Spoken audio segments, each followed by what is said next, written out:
आज यो एकीकरण प्रक्रियामा सहभागी सम्पूर्ण कमरेडहरू, खास गरी मसालसँग सम्बन्धित कमरेडहरू जो आज एकीकृत हुनुभएको छ, उहाँहरूलाई विशेष रूपले बधाई भन्न चाहन्छु, स्वागत भन्न चाहन्छु र धन्यवाद भन्न चाहन्छु। इतिहास बडो विचित्रसँग अगाडि बढ्छ। त्यो मानिसले चाहेको जस्तै गरी, मानिसको मनोगत इच्छा जस्तो गरी अगाडि बढ्दो रहेनछ। त्यो विज्ञानको नियम अनुसार वस्तुगत र आत्मगत शक्ति सन्तुलनको एउटा प्रक्रिया हुँदै अगाडि बढ्दो रहेछ। म के महसुस गर्छु भने आज हामी जुन एकताको कुरा गरेका छौँ, हामी सबै र म समेत, हामी सबै एउटै स्कुलबाट मूलभूत रूपमा अगाडि आएका कमरेडहरू हौँ। हिजो 2019 सालमा पार्टी विभाजित भएपछि र पार्टी जिल्ला जिल्लामा, इलाका इलाकामा टुक्रिएर बसेपछि त्यसलाई फेरि पुनर्निर्माण गर्ने एउटा ठुलो पहल कदमी अगाडि आयो।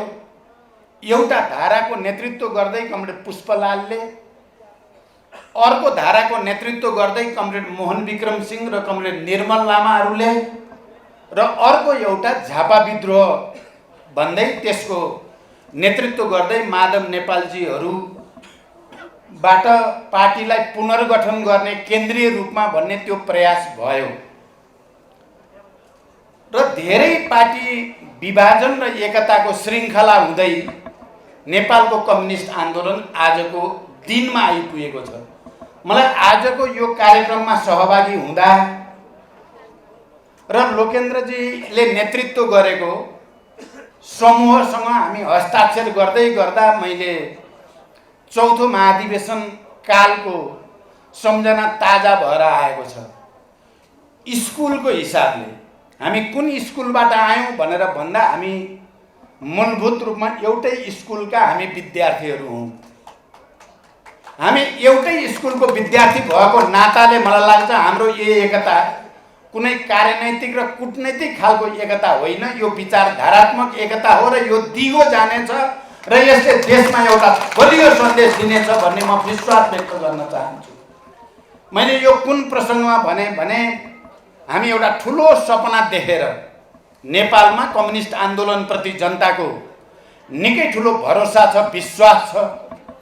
हामी एउटा नयाँ परिस्थितिमा समावेशी लोकतन्त्र सहितको संविधान बनाएर देश निर्माणको अभियानतिर अगाडि बढ्दैछौँ भने कम्युनिस्ट आन्दोलनलाई एकताबद्ध गर्न भएर हामीले प्रस्तावित गरेर तत्कालीन रूपमा नेकपा माओवादी केन्द्र र नेकपा एमालेको पनि एकता भएको थियो। हामी क्रान्तिकारी कम्युनिस्टहरूले त त्यसलाई इमान्दारितापूर्वक देशमा कम्युनिस्ट आन्दोलन बलियो होस्, जनतामा विकास र समृद्धिको नयाँ युगको प्रारूपवाद गर्न सकियोस् र हामीले वर्षौंसम्म समाजवादको एउटा नयाँ यात्रातिर देशलाई डोर्याउन सकियोस् भनेर गरेका थियौँ। तर अर्को पक्ष र त्यसको नेतृत्व मुख्यतः उसले त्यो एकतालाई एउटा विचारधारात्मक र राजनीतिक एकताको रूपमा होइन, सत्तामा पुग्ने भर्याङको रूपमा मात्रै प्रयोग गर्दा त्यो निकै ठुलो धोका र विश्वासघातमा परिणत भयो र हामी फेरि एकचोटि नयाँ सिराबाट विचारधारात्मक राजनीतिक ढङ्गले कम्युनिस्ट आन्दोलनलाई एकताबद्ध गर्नुपर्ने नयाँ ऐतिहासिक आवश्यकताको बिन्दुमा आइपुग्यौँ। यद्यपि त्यो एकता गर्दा हामीले पक्कै पनि मार्क्सवादका मूलभूत सिद्धान्तहरूलाई, राजनैतिक मुद्दाहरूलाई, इतिहासको मूल्याङ्कनलाई ठिक ढङ्गले नै गरेका थियौँ। तर अघि यहाँ दिलारामजीले भने जस्तै नेतृत्व भनेको धेरै ठुलो कुरा हुँदो रहेछ। विश्वमा ठुल्ठुला क्रान्ति सम्पन्न हुने क्रममा पनि नेतृत्वको धेरै ठुलो भूमिका छ। विचार निर्माणमा मार्क्स एङ्गेल्सले खेलेको भूमिका, या रुसी क्रान्तिमा लेनिनले खेलेको भूमिका, या चिनिया क्रान्तिमा माओ सेतुङले खेलेको भूमिका एकातिर एउटा ठुलो वैचारिक निष्ठा र आदर्शको साथ जनता र पार्टी पंक्तिको सामूहिक विवेकको केन्द्रित अभिव्यक्तिको रूपमा ती नेताहरूले प्रतिनिधित्व गरेर इतिहासलाई र विश्वलाई नै तरङ्गित पार्दै ठुल्ठुला क्रान्तिहरू सम्पन्न भए। 20औं शताब्दीको हामी पुरै अवधि हेर्यौं भने अर्कोतिर हामी ठुल्ठुला प्रतिक्रान्तिमा पनि नेताहरूले प्रतिक्रान्तिकारी भूमिका खेलेको नकारात्मक पक्ष पनि तपाईँ हामीले देख्यौं। रुसमा बोरिस येल्सिनदेखि ब्रेजनेभसम्म या चाहिँ अरू थुप्रै चेउसेस्कोदेखि अरू थुप्रै त्यस्ता प्रतिक्रान्तिकारीमा बदलिएका नेताहरू, त्यसका कारणले जनताका सपना चकनाचुर भएका, क्रान्तिका सपना चकनाचुर भएको इतिहास, प्रतिक्रान्तिको भयानक इतिहास पनि हामीले देख्यौं। र हामी 21औं शताब्दीको यो अहिलेको चरणमा हामी विश्व इतिहासका र नेपालकै कम्युनिस्ट आन्दोलन र राजनीतिक आन्दोलनका इतिहासका पनि सकारात्मक र नकारात्मक अनुभवहरूको समीक्षा गर्दै हामीले फेरि समाजवादको नयाँ बाटोको खोजी गर्नु छ। हामी त्यसमा केन्द्रित छौं। कमरेडहरू, तपाईहरु आज एउटा नयाँ आशा, नयाँ भरोसा बोकेर देशका विभिन्न भागबाट यो एकीकरण प्रक्रियामा सहभागी हुने र कम्युनिस्ट आन्दोलनलाई बलियो बनाउने र समाजवाद निर्माणको दिशामा अगाडि जाने भनेर आउनु भएको छ। म तपाईहरुको उत्साहलाई म हृदयदेखि अभिवादन गर्न चाहन्छु। तपाईहरुको विश्वासलाई म विशेष रूपले सम्मान गर्न चाहन्छु। र म के भन्न चाहन्छु भने अहिले पनि देशमा प्रतिक्रान्तिका षड्यन्त्रहरू चलिरहेकै छन्। अहिले पनि दुईटा विचार, दुईटा वर्ग, दुईटा प्रवृत्ति, दुईटा राजनीतिक धारको बीचमा एउटा ठूलो ध्रुवीकरण देखा परिरहेको छ। एकातिर लामो संघर्ष र बलिदानबाट प्राप्त समावेशी लोकतन्त्र सहितको गणतन्त्रलाई उल्ट्याउने कहीं न कहीं षड्यन्त्र भइरहेकै छ। ती सबै तत्त्वहरू जो हिजो आन्दोलन, युद्ध र आन्दोलनको बीचबाट परास्त भएका सामन्ती तत्त्वहरू अनि राष्ट्रिय स्वाधीनताका विरुद्ध, राष्ट्रिय स्वतन्त्रताका विरुद्ध गतिविधि गर्ने दलालहरू र त्यसको प्रतिनिधित्व गर्ने राजनीतिक दल एकातिर छन्।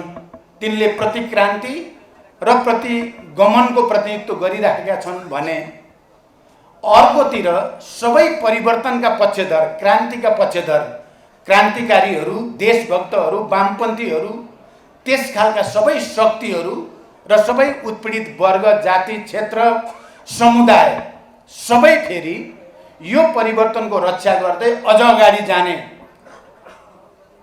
दृढताको साथ फेरि मोर्चाबद्ध हुँदैछन्। गत साल पुस 5 गतेबाट नेपालमा प्रतिगमन र प्रतिक्रान्तिको एउटा डरलाग्दो षड्यन्त्र अगाडि आयो। तपाई हामी सबै त्यसका साक्षी छौं, इतिहासका साक्षी छौं। हामीले त्यो देख्यौं।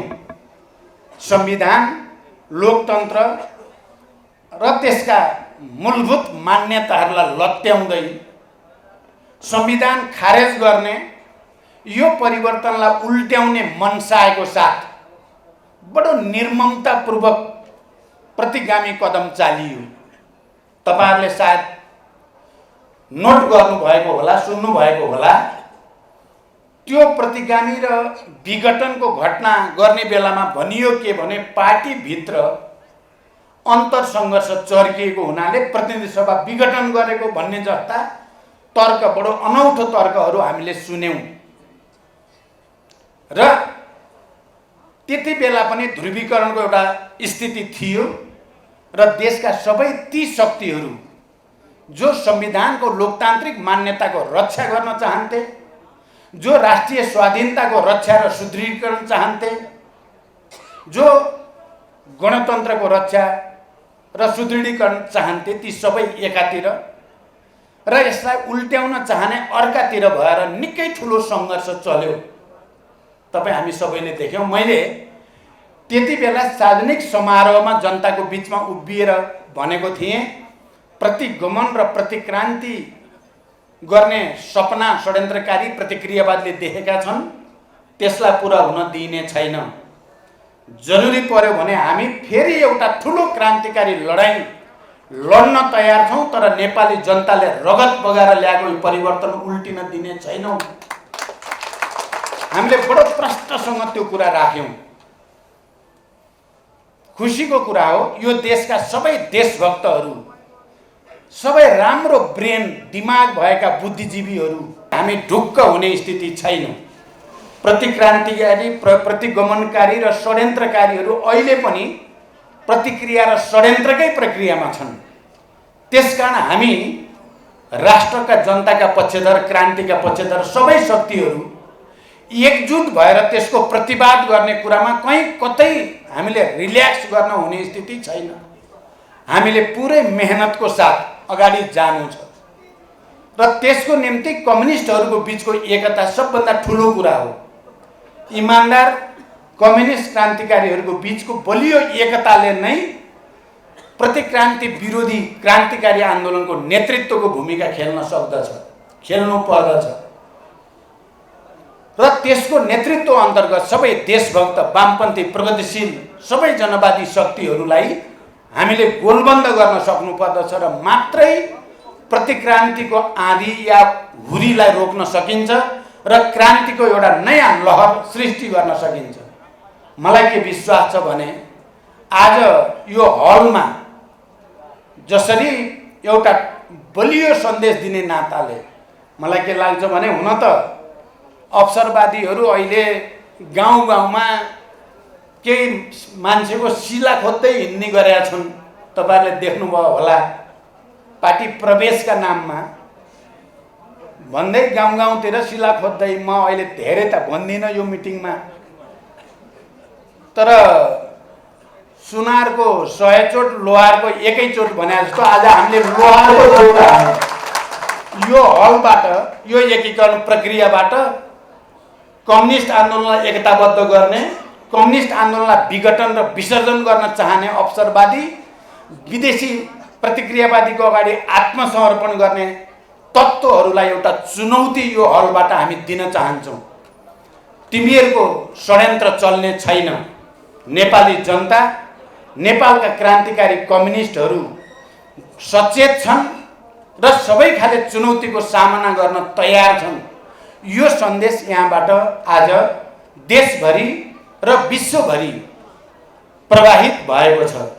र म के भन्न चाहन्छु भने, हो हिजो एमालेसँग गरिएको एकता हाम्रो चाहना हुँदाहुँदै पनि सही विचार, राजनीति, सङ्गठनात्मक विधि अनुसार त्यो अगाडि बढोस् भन्ने चाहना हुँदाहुँदै पनि विविध शक्तिहरू मिलेर त्यसलाई सफल हुन दिएनन्। म त्यतापट्टि अहिले बढी जान चाहन्न, तर हामी क्रान्तिकारी कम्युनिस्टहरूको एकताको आवश्यकतालाई, त्यसको झन्डालाई अहिले पनि उच्च राख्न चाहन्छौँ। हामी राष्ट्रिय एकताको झन्डालाई उच्च राख्न चाहन्छौँ। हामी यो देशका सबै उत्पीडित वर्ग, जाति, क्षेत्र, लिङ्ग, समुदायका जनताको एकताको झन्डालाई उच्च राख्न चाहन्छौँ। मलाई लाग्छ केही समयपछि नै यो कुरा बडो स्पष्ट हुनेछ कि को विजयी हुने हो,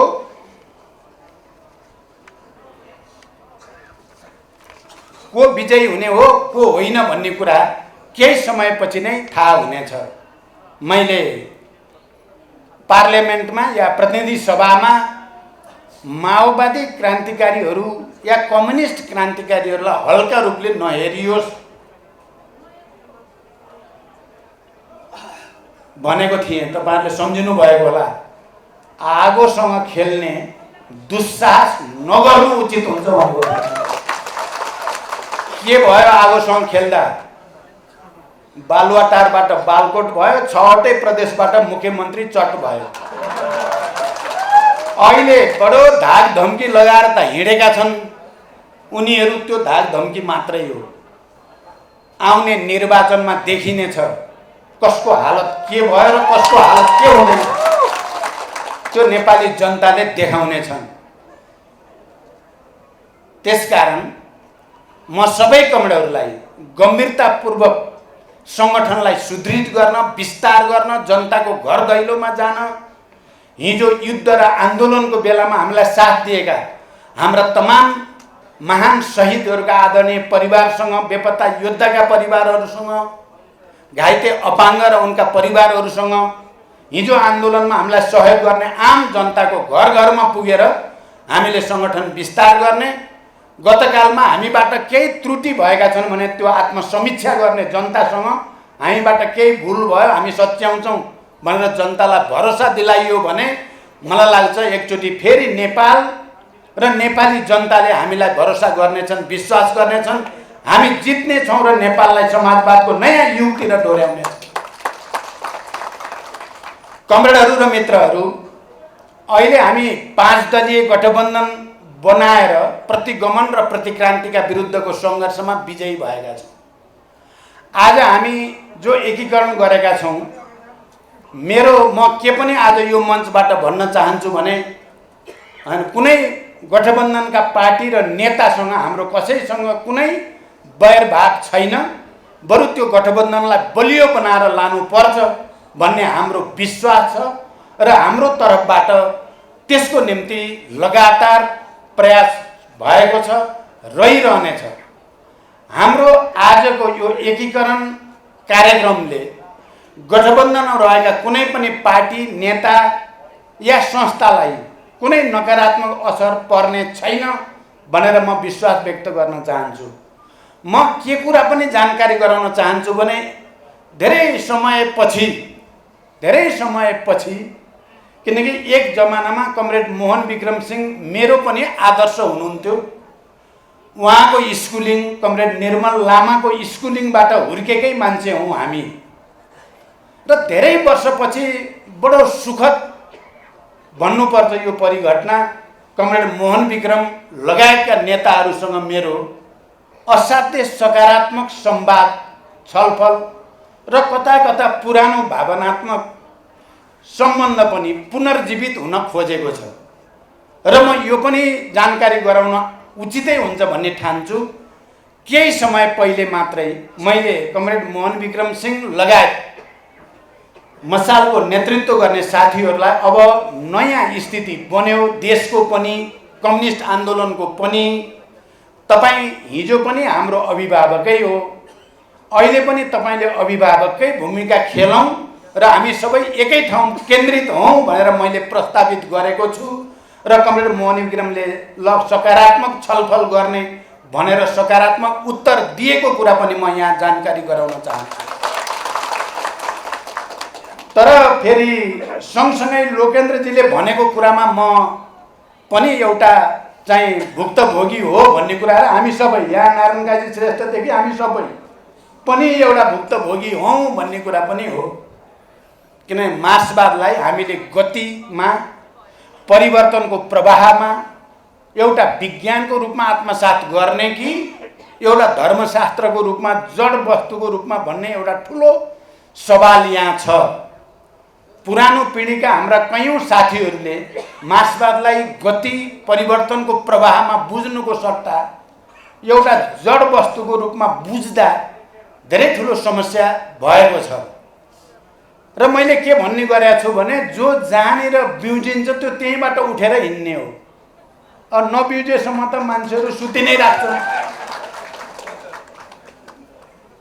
अब मैले यो भन्दाखेरि फेरि घमण्ड गरेर नभन्नु होला, म अलि पहिल्यै बिउजेछु र म बाटो लागेँ। क्रमशः बिउजिँदै जाने क्रम भयो र आज लोकेन्द्रजीहरू र तपाईँहरू बिउजिनु भएर फेरि लामबद्ध हुनुभयो मोर्चामा।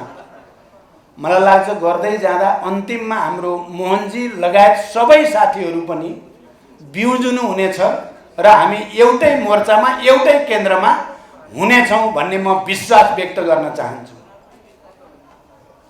त्यसकारण आजको यो कार्यक्रममा धेरै टाढा टाढाबाट बडो दुःखको साथ आउनु भएको छ। हामी पार्टीको राष्ट्रिय सम्मेलनको सङ्घारमा छौँ, समयको असाध्य धेरै दबाब छ, हामी अहिले नै फेरि स्थायी समितिको बैठक बस्नु छ, सम्मेलनको अरू तयारी पनि गर्नु छ। त्यसकारण मैले यहाँ धेरै भन्न र धेरै सैद्धान्तिक व्याख्या गर्न पनि सम्भव भइराखेको छैन। मलाई एउटा कुरा के भन्न मन लागेको छ भने तपाईहरु आज एकीकरण प्रक्रियामा सामेल हुनुभएका पूर्व मसालका कार्यकर्ता र नेताप्रति हाम्रो एउटा भरोसा हुन्छ के माओवादी केन्द्रमा